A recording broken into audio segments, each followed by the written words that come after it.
Ayan guys, magluto na naman tayo guys ng ano guys, munggo guys. Ayan, ito yung pangsahog natin. Konting ano ng baboy, karne. Ayan, ang gulay niya.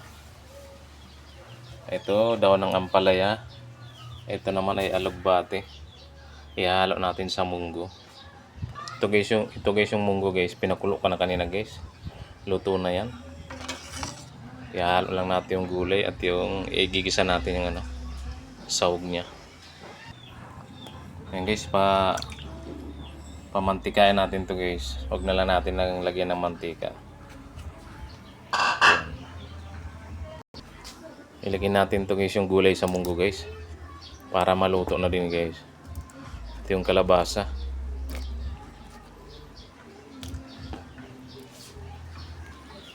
Ayan, pamantikain natin ito guys sa sarili ng mantika. Ayan ang igigisa natin guys.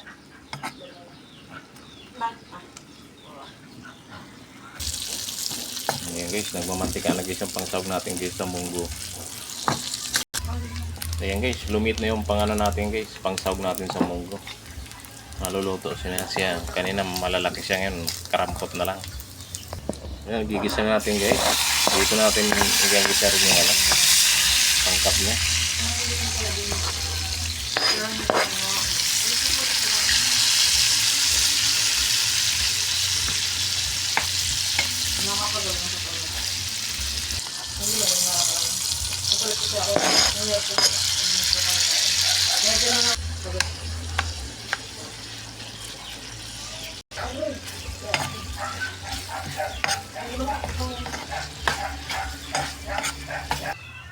Ayan guys, ilagay natin yung sahog sa munggo guys. Ito na yung ginisa natin na sahog. Ayan guys, lagyan din natin ng alimasag guys. May alimasag pa kami dito guys. Pandagdag lasa pa rin ito. Lagyan din natin ng hipon na tuyo. Sarap to, wala ng balat.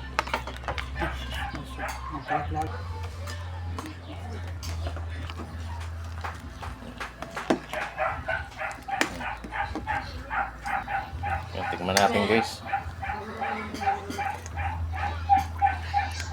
Ayan, okay na lasa guys. Pangul natin lagay yung gulay, yung talbos ay yung daon ng ampalaya at alugbate. Lagyan mo natin ng sili. Ayan, lagyan natin yung daon ng alugbate. Ayun, pampasarap to guys. Talagang healthy tong ano na to, gulay.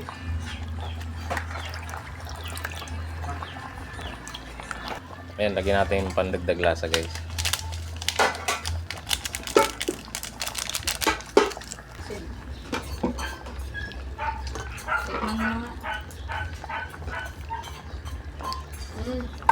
Lagyan din natin ng konting asin.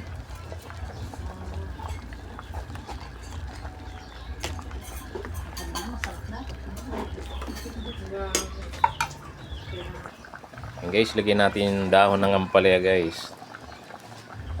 Ayan. Sarap yan mga idol.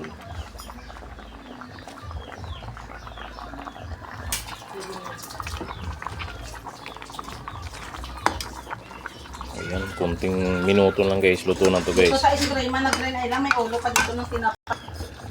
Ayan guys, luto na guys. Luto na yung munggo natin. Gulay na munggo, may ampalaya, may alugbate, may kalabasa, may sahog na baboy, may hipon, may alimasag. Sarap mga idol. Sarap.